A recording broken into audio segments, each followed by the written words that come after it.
Assalamualaikum warahmatullahi wabarakatuh. Baiklah, kami dari kelompok 5 akan melakukan presentasi dengan judul Peran Advokasi Kebijakan Terhadap Perlindungan Korban Kekerasan Perempuan dan Anak, dengan keanggotaan kelompok mulai dari Ibu Padarmawani, Izhar, Meli Ivani, dan Mita Valeria.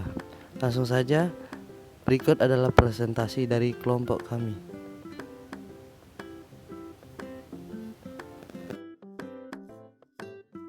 Advokasi kebijakan. Advokasi merupakan upaya mengingatkan semua dan mendesak negara dan pemerintah untuk selalu konsisten dan bertanggung jawab melindungi dan mensejahterakan warganya. Ini berarti tanggung jawab para pelaksana advokasi untuk ikut berperan serta dalam menjalankan fungsi pemerintahan dan negara.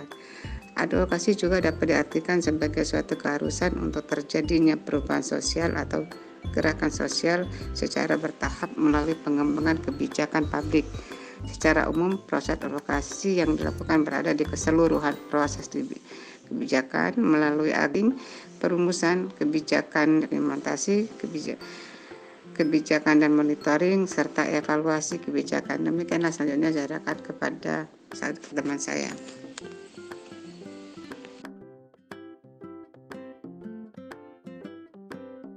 Kebijakan perlindungan korban kekerasan terhadap perempuan dan anak. Berdasarkan Peraturan Menteri Negara Pemberdayaan Perempuan dan Perlindungan Anak Republik Indonesia Nomor 1 Tahun 2010 tentang standar pelayanan minimal bidang layanan terpadu bagi perempuan dan anak korban kekerasan, bahwa ada 5 jenis pelayanan dasar, yaitu 1. Penanganan, pengaduan atau laporan bagi korban kekerasan terhadap perempuan dan anak. 2. Pelayanan kesehatan bagi perempuan dan anak korban kekerasan. Pelayanan dari bidang kesehatan meliputi aspek promotif, preventif, kuratif, dan rehabilitatif yang dilakukan oleh tenaga kesehatan terlatih seperti dokter spesialis. Pelayanan kesehatan tersebut dapat dilakukan di rumah sakit dan puskesmas. Yang ketiga, pelayanan untuk rehabilitasi sosial bagi perempuan dan anak korban kekerasan melalui bimbingan rohani yang diberikan oleh petugas bimbingan rohani. Yang keempat, layanan bantuan hukum bagi perempuan dan anak korban kekerasan mulai dari penyidikan sampai dengan putusan pengadilan. 5. Layanan pemulangan dan reintegrasi sosial bagi perempuan dan anak korban kekerasan. Terima kasih.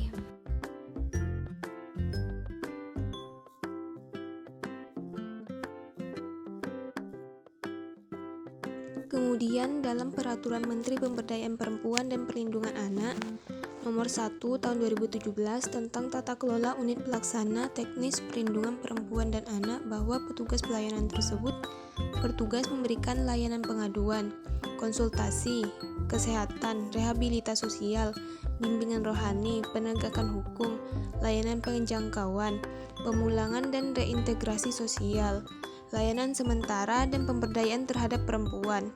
Melalui Peraturan Menteri Pemberdayaan Perempuan dan Perlindungan Anak Nomor 6 Tahun 2015 tentang pemberdayaan perempuan dan perlindungan anak, bahwa Pusat Pelayanan Terpadu Pemberdayaan Perempuan dan Anak atau disingkat dengan P2TP2A berkedudukan di provinsi, kabupaten, kota, dan kecamatan. P2TP2A berada di bawah koordinasi Satuan Kerja Perangkat Daerah atau SKPD yang menangani hal tersebut. P2TP2A berfungsi sebagai pusat informasi bagi perempuan dan anak, pusat pelayanan bagi perempuan dan anak korban kekerasan, dan pusat pemberdayaan bagi perempuan dan anak. Begitu juga perlindungan terhadap anak yang diatur dalam Undang-Undang Nomor 23 Tahun 2002 tentang perlindungan anak yang berdasarkan Pancasila dan berlandaskan Undang-Undang Dasar Negara Republik Indonesia tahun 1945 serta prinsip-prinsip dasar Konvensi Hak-Hak Anak, yaitu prinsip non-diskriminasi, kepentingan yang terbaik bagi anak, hak untuk hidup, kelangsungan hidup, dan perkembangan serta penghargaan terhadap anak, terhadap pendapat anak.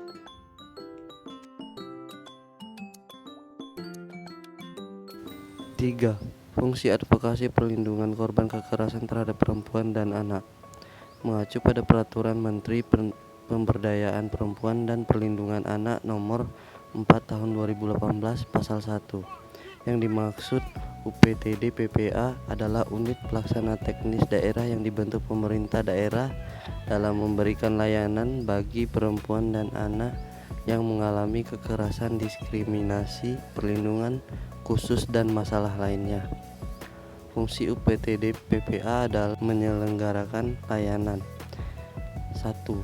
Pengaduan masyarakat 2.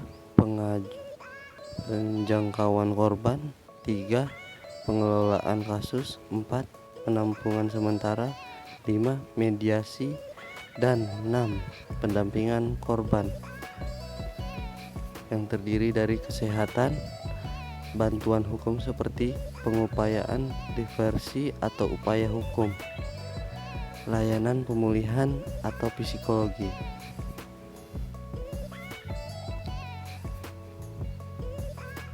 Menurut Cilmiati dan Sularto 2012 halaman 118. Atas dasar pemikiran yang menyatakan bahwa perlindungan hukum terhadap korban kejahatan adalah berdasarkan argumen kontrak sosial kontrak argumen, dan argumen solidaritas social solidarity argumen, serta dalam rangka pengaturan hukum pidana terhadap korban kejahatan. Secara mendasar terdapat dua model pengaturan, yaitu 1. Model hak-hak prosedural, the procedural right model, yang menekankan kemungkinan korban untuk memainkan peran aktif di dalam jalannya proses peradilan. Dalam hal ini, korban kejahatan diberi hak untuk mengadakan tuntutan pidana atau untuk membantu jaksa, atau hak untuk dihadirkan atau didengar di setiap tingkatan sidang pengadilan yang kepentingannya terkait di dalamnya. Pendekatan ini melihat korban sebagai seorang subjek yang harus diberi hak-hak yuridis yang luas untuk menuntut dan mengejar kepentingan-kepentingan lainnya. 2. Model pelayanan, service model, yang menekankan perlunya diciptakan standar-standar baku bagi pembinaan korban kejahatan, misalnya dalam bentuk pedoman yang dapat digunakan oleh polisi dan atau kejaksaan dalam rangka penanganan perkara, serta pemberian kompensasi maupun restitusi. Pendekatan ini melihat korban kejahatan sebagai sasaran khusus untuk dilayani dalam kerangka kegiatan polisi dan para penegak hukum yang lain. Berikut presentasi dari kelompok kami, terlebih dan terkurang kami mohon maaf. Assalamualaikum warahmatullahi wabarakatuh.